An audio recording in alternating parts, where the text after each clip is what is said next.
देश का किसान डरा है न डरेगा, यह अपने हक के लिए खड़ा है, खड़ा ही रहेगा।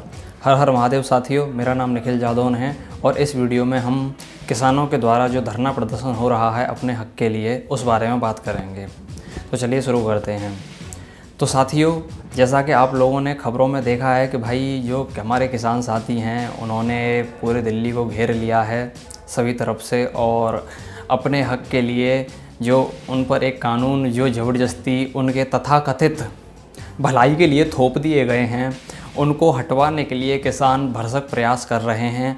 और मुझे विश्वास है कि किसान इस प्रयास में अपने सफल भी होंगे। यह साथियों पिछले 20-25 साल के इतिहास में पहली बार दोबारा से ऐसा हो रहा है कि ऐसा कोई आंदोलन हो रहा है जो किसानों के द्वारा हो रहा है। तो साथियों, ये आंदोलन क्यों हो रहा है, कुछ लोग ये सोच रहे हैं, कुछ लोग कह रहे हैं कि ये देशद्रोही हैं, कोई खालिस्तानी हैं या अपोजिट पार्टी के हैं, लेकिन ऐसा नहीं है। इसके पीछे असली वजह क्या है भाई, अब हम उस पर बात करते हैं। तो देखिए साथियों, ये जो अभी सरकार ने 3 अध्यादेश लाए हैं, यह सरकार कह रही है कि भाई यह किसानों के समर्थन में है और इससे किसान का फ़ायदा होगा। तो सरकार यहाँ पर क्या दलील दे रही है जो अध्यादेशों के पक्ष में, और किसान इसको किस तरीके से गलत बता रहे हैं, हम इस बारे में बात करते हैं। और हम किसानों को एक ऐसा तरीका भी बताएंगे जिससे कि किसान अपनी मांग को आसानी से सरकार से मनवा सकते हैं। तो उस तरीके को जानने के लिए आप वीडियो के अंत तक बने रहिए। तो सबसे पहले साथियों, हम अध्यादेशों की जो अच्छाई सरकार के द्वारा दिखाई जा रही है उस पर, और जो कमी किसानों के द्वारा और हम लोगों के द्वारा जो बताई जा रही है उस पर बात करते हैं। तो इन अध्यादेशों में साथियों, पहला अध्यादेश ये है कि किसान अपनी उपज को, अपनी जो फसलें हैं उनको कहीं भी बेच सकता है। तो पहले भी ऐसा ही था, लेकिन अब अध्यादेश के माध्यम से सरकार बता रही है कहीं भी बेच सकता है। अब भाई किसान इतना मूर्ख तो है नहीं कि अपनी फसल को अपने करीबी जो शहर है वहाँ से हटा के वो कहीं और अपना डीजल पेट्रोल फूंक के जाएगा गाड़ी में, ट्रैक्टर में भर के, और बेच के आएगा, अपना नुकसान करेगा।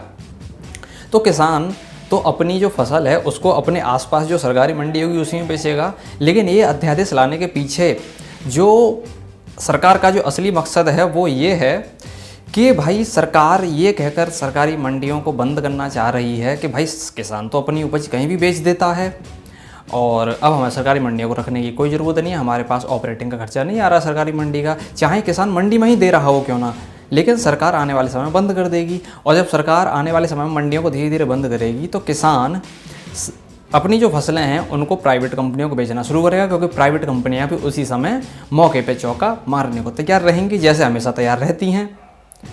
जैसे कि अमेज़न और जियो जब आए तो सस्ता दिया सब कुछ, फिर महंगा कर दिया, तो फिर बाद में फिर चीज़ों के दाम बढ़ा दिए। तो ये कंपनियों का तरीका होता है। तो जब तक सरकारी मंडी बंद नहीं होंगी, सरकारी मंडी से किसान को हटाया नहीं जाएगा लालच देकर या किसी भी तरीके से, तो तब तक ये जो प्राइवेट कंपनी हैं, जो सरकार का मकसद है प्राइवेट कंपनियों को किसानों की ज़मीनें दे देना आने वाले समय में, वो पूरा कैसे होगा। तो पहले अध्यादेश की ये कमी थी कि भाई सरकारी मंडियों को बंद करने का प्लान चल रहा है। दूसरा अध्यादेश ये आया है कि भाई कॉन्ट्रैक्ट फार्मिंग है। तो भैया इसमें सरकार कह रही है कि भैया अब आप किसी भी कंपनी से या किसी भी इंडिविजुअल पर्सन, पार्टिकुलर पर्सन के साथ कॉन्ट्रैक्ट कर सकते हैं कुछ समय का, 1 साल, 2 साल, 5 साल का, और फिर आप अपनी फसल उसको बेच सकते हैं इतने रुपए के हिसाब से, और ये फसल है। तो इसमें सरकार ये कह रही है कि भाई किसानों को फ़ायदा होगा इससे, कि किसान का वो फिक्स हो गया कि भाई अब उसको फसल 5 साल तक टेंशन कट गया कि अब वो आदमी खरीद लेगा फसल जिसके साथ कॉन्टैक्ट हुआ है। तो किसान का झंझट है जो मंडी में बेचने का, वो बंद हो गया। तो एक इस अध्यादेश भी ये पहले वाले अध्यादेश का सपोर्टर है कि भाई किसान जब अगर कॉन्ट्रैक्ट करने लगेगा और प्राइवेट कंपनियों को बेचने लगेगा अपनी फसल, तो इससे सरकारी मंडियाँ स्वतः अपने आप ही धीरे धीरे बंद होने की ओर बढ़ेंगी। तो यहाँ पे जो ड्रॉबैक निकल के आता है वो ये आता है साथियों कि यहाँ पर अगर कोई जो कॉन्ट्रैक्टर है, जो आदमी है, जो कंपनी है और जो किसान है, यदि उन दोनों में कोई झगड़ा होता है, कॉन्ट्रैक्ट करने के बाद किसी भी तरह का मनमुटाव होता है, तो इसको हम कोर्ट में लेकर नहीं जा सकते इस झगड़े को। और कोर्ट में लेकर नहीं जा सकते तो फैसला कैसे आएगा। तो फिर लड़ते लड़ते किसान तो मर जाएगा, कंपनियाँ ताकतवर होती हैं, कंपनियाँ जीत जाती हैं, और किसान को तो ऐसे करके। तो ये है इसमें जो परेशानी है कॉन्ट्रैक्ट फार्मिंग में। दूसरी परेशानी ये है कि भाई कंपनी जो उगवाएगी, अब कॉन्ट्रैक्ट तो हो गया, तो कंपनी क्या उगवाएगी और कैसा बीज देगी। जेनेटिकली मॉडिफाइड बीज देने को कहे आपको कि भाई इस बीज को डाल के उगाओ, जो नुकसान करता है आपको, जो कैंसर है, खून की बीमारियां हैं, दिमाग की बीमारियां हैं, सांस की बीमारियां हैं, आधे आधे अनेक प्रकार की बीमारियों को जो जन्म देगा। इस प्रकार का बीज डालकर उगाने को, फसल पैदा करने को किसान से कहेगी कंपनी, तो किसान पैदा करेगा और फिर वही फसलें हम जो शहर में रहने वाले लोग हैं वो खाएंगे।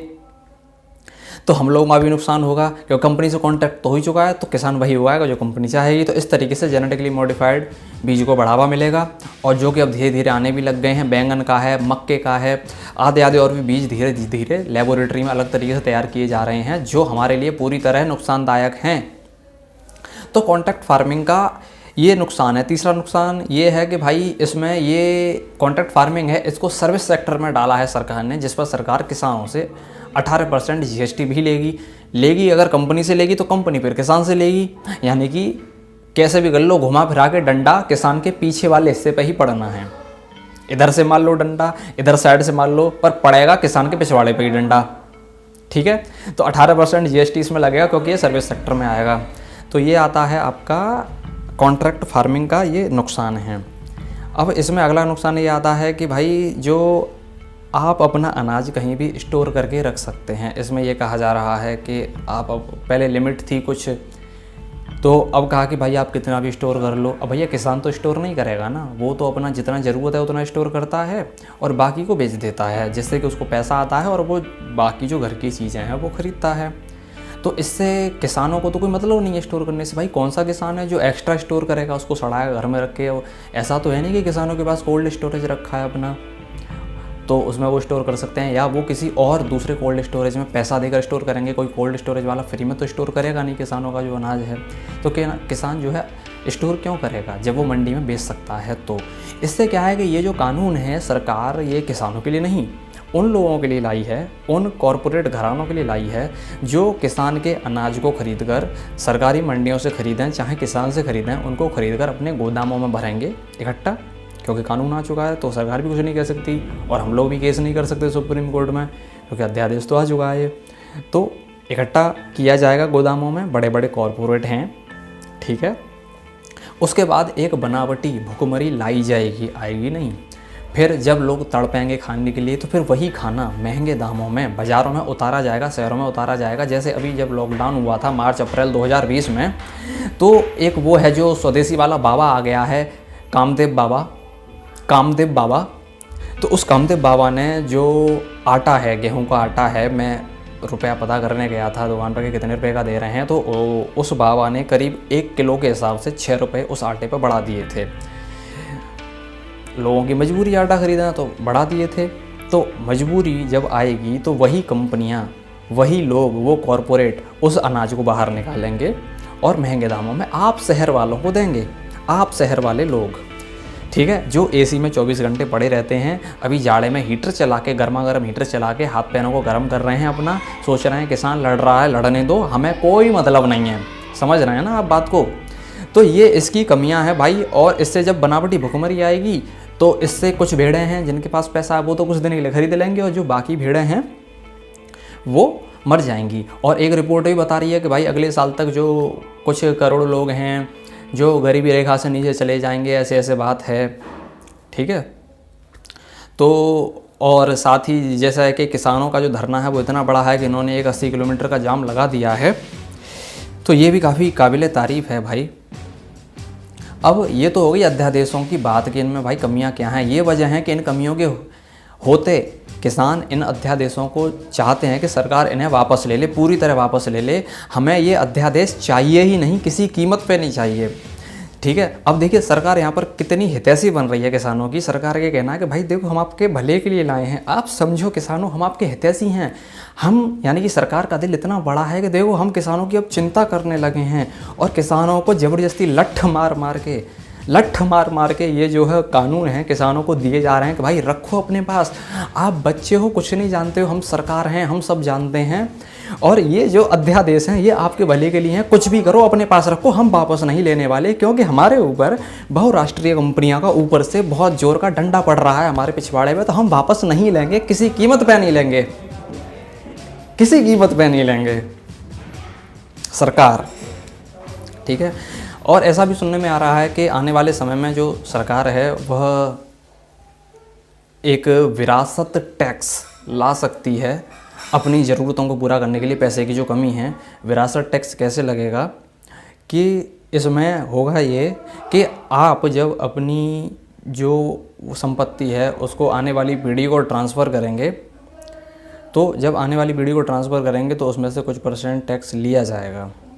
तो इससे आपकी संपत्ति का कुछ हिस्सा कटेगा और ये फिर सरकार को चला जाएगा। तो ये इसके बारे में सरकार विचार कर रही है, ये मैंने कहीं से सुना था, तो मैं आप लोगों को बता रहा हूँ। अब बात करते हैं कि किसानों की जो आय है वह पिछले कुछ सालों में कितनी बढ़ी है। तो अगर हम 20 साल में देखें तो जितनी किसानों की आय बढ़ाई जाती है उससे ज़्यादा महंगाई बढ़ गई है। तो किसानों को तो हर तरीके से हमारे देश में टॉर्चर किया ही जा रहा है, और यदि इस देश में एक बड़ी क्रांति नहीं होती है तो किसान इसी तरीके से धीरे धीरे ख़त्म होते जैसे आए हैं भूतकाल से, वैसे ही भविष्य में भी किसान बहुत तेज़ी से ख़त्म होते चले जाएंगे। दिन पे दिन किसान आत्महत्या कर रहे हैं हमारे देश में, कुछ सैकड़ों हज़ारों की संख्या में किसान आत्महत्या हमारे देश में करते हैं, और वो ऐसे ही करते रहेंगे। क्योंकि एक तो उनको कर्ज के तले दबा दिया जाता है, बैंकों का मायाजाल जो है, बैंकों का मायाजाल के हमने वीडियो बनाए हैं, बताया है बैंकों के मायाजाल, कर्ज में फंस के किसान कैसे मर जाते हैं, नीचे लिंक दिए हुए हैं। और इसके साथ ही हमने किसानों के लिए ही हमने एक वीडियो और हमारे साथी ने एक वीडियो बनाए थे, 2 वीडियो, दोनों का लिंक नीचे दिया हुआ है, आप देख सकते हैं कि हमने बहुत पहले ही किसानों के लिए वीडियो बनाया था, किसानों को बताने के लिए कि किसानों को अपने फ़ायदे के लिए, अपने आप को बचाए रखने के लिए क्या करना चाहिए। तो साथियों, अब हम आपको बताते हैं कि वो कौन सा रास्ता है जिसके चलते किसान साथी हैं वह अपनी मांग को पूरा करवा सकते हैं। तो मेरे प्यारे किसान भाइयों, आप धरना दीजिए, कोई बात नहीं, बहुत अच्छी बात है, लेकिन जब सरकार को कोई प्रॉब्लम नहीं हो रही है तो आपके केवल धरना देने से वो सरकार अध्यादेश वापस ले ले, ऐसा कैसे हो सकता है। उसके अलावा यदि आप कुछ और कर सकते हैं जिसके लिए आप सक्षम हैं तो आपको करना चाहिए। अब वो आप स्पेशल और क्या कर सकते हैं जिससे सरकार मजबूर हो जाए। तो साथियों, मेरी बात को याद रखना और आप देख लेना 6 महीने बाद, 1 साल बाद मेरा वीडियो, कि मैं जो कहने जा रहा हूँ आप केवल उसी तरीके से अपनी बात को मनवा सकते हैं कि आप अपनी फसलों को बाज़ार में भेजना बंद कीजिए, फूड सप्लाई बंद कर दीजिए बाज़ारों में। इससे बाज़ारों में अनाज की कमी होगी, और जो बाज़ार में एसी और गर्म जो हीटर होता है, रूम हीटर में पड़ी हुई जो भेड़ें हैं जो केवल वीडियो देखती हैं कि किसान के साथ क्या हो रहा है, जो एंटरटेनमेंट करती हैं सोशल मीडिया पे, स्क्रॉल स्मार्टफोन पे, वो भेड़ें बिलबिला के बाहर आ जाएंगी। ठीक है, तो वो भेड़ें आपके समर्थन में बाहर आएंगी। अभी क्या है भैया कि आप किसानों की जगह बल्कि शहर की भेड़ों को बाहर आना चाहिए था, क्योंकि किसान पर मुसीबत आई है, और वो भेड़ें भी तो आप ही का अनाज खाती हैं जो शहरों में रह रही हैं। लेकिन भेड़ें तो बाहर नहीं आएंगी क्योंकि आप लोग अपने हक के लिए लड़ रहे हो। तो भेड़ों को बाहर लाने का यही रास्ता है, और जब तक भेड़ें बाहर नहीं आएंगी तब तक केवल आप किसान क्या करोगे, क्योंकि आपको तो ख़त्म करने का षड्यंत्र ये जो बिकी हुई सरकार है, जो ROCKEFELLER फंडेड सरकार है, ROTHSCHILD फंडेड सरकार है, यह आपको ख़त्म करने पर तो तुली हुई है पिछले 7 साल से। और छोटे व्यापारियों को GST आया, नोटबंदी कर दी, अब ये आ गए, अब कुछ और आ जाएगा, फिर कुछ और आ जाएगा। तो पूरी तरह एजेंडा 2030 को पूरा करने की प्रक्रिया में सरकार तेज़ी से आगे बढ़ रही है, और वो बढ़ती रहेगी भैया।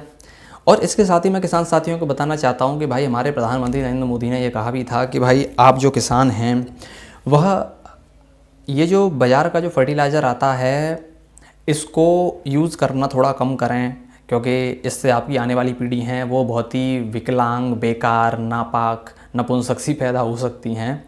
ये तो मैं बता रहा हूँ, मतलब उन्होंने यही कहा था कि इससे आपकी पीढ़ियों में कोई ना कोई शारीरिक समस्या होगी, इतना कह दिया था उन्होंने। तो ये जो बाज़ार का फर्टिलाइज़र होता है मेरे किसान साथियों, ये बहुत ही ख़तरनाक है आपकी फसलों के लिए, आपकी मिट्टी के लिए, और आपके शरीर के लिए, आपके बच्चों के शरीर के लिए। तो मैं किसान साथियों से कहना चाहता हूँ कि आप भैया जैविक खेती करना शुरू करें। जैविक खेती के बहुत सारे वीडियो यूट्यूब पर पड़े होते हैं, और किसान साथी सभी स्मार्टफोन तो चलाते ही हैं, भारी मात्रा में किसानों के पास आज स्मार्टफोन है। तो आप लोग जैविक खेती की ओर बढ़ें, जो आपके लिए और हम लोगों के लिए भी बहुत फ़ायदेमंद है, बहुत लाभकारी है। जब 50 साल पहले जब बाज़ार वाला फर्टिलाइज़र नहीं था तब क्या हमारे देश में खेती नहीं हो रही थी? तब भी हो रही थी, बहुत अच्छी खेती हो रही थी, तब लोग बीमार नहीं पड़ रहे थे। आज लोग बीमार पड़ रहे हैं बाज़ार का फर्टिलाइज़र खा के। क्या कारण है कि बहुत सारे लोग गुटखा नहीं खाते, शराब नहीं पीते, लेकिन फिर भी बीमार पड़ जाते हैं, क्योंकि वो गेहूँ और सब्जी तो खाते ही हैं, उनमें तो फर्टिलाइज़र लगता ही है, तो बीमार तो पड़ेंगे ही। ठीक है। देसी खाद के लिए आप पशुपालन कर सकते हैं, गाय पालना शुरू करें भारी मात्रा में, जिससे आपको देसी खाद के लिए गोबर वगैरह की ज़रूरत है वो पूरी हो सके। तो ये जो जैविक खेती है, जब तक आप इसकी ओर नहीं बढ़ेंगे तब तक आपके दुख का एक कारण ये भी रहेगा कि भाई आप बाज़ार के फर्टिलाइज़र पर निर्भर हैं, उसकी कीमत चाहे कितनी भी बढ़ जाए आप उसी को लगाते हैं। और ऐसा मैंने सुना था कहीं कि भाई पंजाब में तो मतलब इतनी भारी मात्रा में लगाया जाता है कि वहाँ पे तो लोगों को कैंसर भी बहुत ज़्यादा होता है। और इसके साथ ही आपका जो ट्रैक्टर है, जिसमें आपका डीजल का खर्चा होता है, खेत को मिट्टी उखाड़ने का, जोतने का, तो उस खर्चे को आप शिफ्ट कर सकते हैं बैलों की सहायता से। कि यदि आप बैल हैं, आपके पास बैल आप पालने लगें, गाय पालने लगेंगे, उसके भी बछड़े होंगे, जाहिर सी बात है, किसी के बछड़े बछियाँ सब मिला के बैल बनेंगे कभी तो जब आप उनसे यदि आप खेतों में हल चलाना शुरू करेंगे बैलों की सहायता से, तो आपका डीजल का खर्चा बचेगा और ट्रैक्टर को ख़रीदने का खर्चा बचेगा। कुछ लोग तो ट्रैक्टर को लोन पे लेकर ख़रीदते हैं, बैंक से लोन लिया, हवा में बनाया लोन और बैंक ने दे दिया, आपने ट्रैक्टर ख़रीद लिया। अब मान लीजिए जितना आप डीजल खर्च कर रहे हैं, तो उतने रुपए यदि आप किसी एक मज़दूर को दे के खेत में लगा दें बैलों को घुमाने के लिए, तो उसको रोज़गार भी मिल गया। लेकिन ट्रैक्टर ख़रीद के आपने किसको पैसा दिया? कंपनी को पैसा दिया, कंपनी को अमीर बनाया आपने। कंपनी करोड़पति थी, आपने अरबपति बना दिया। फिर डीजल वाली कंपनी थी, वो करोड़पति थी, आपने उसको अरबपति खरबपति बना दिया। ठीक है ना। उसके साथ ही आपने डीजल खरीद के सरकार को भी अमीर बनाया, क्योंकि डीजल पेट्रोल पे कितना टैक्स लेती है सरकार, इसका आपको अंदाज़ा तक नहीं है, आप कभी सोच भी नहीं सकते। तो साथियों, ये था मुझे कहना कि भाई आप लोग जब तक फूड सप्लाई बंद नहीं करोगे, मेरे किसान साथी, बाज़ारों में खाना देना बंद नहीं करोगे, जब तक शहर की भीड़ों को आप बाहर नहीं निकालोगे अपने साथ, तब तक बात नहीं बनेगी। अगर आपको बात बनानी है तो आपको शहर की भीड़ों को बाहर निकालना ही होगा, और शहर की भीड़ों को बाहर निकालने का केवल यही एक रास्ता है, फूड सप्लाई बंद करो। सरफरोशी की तमन्ना अब हमारे दिल में है, देखना है जोर कितना बाजुए कातिल में है। हर हर महादेव।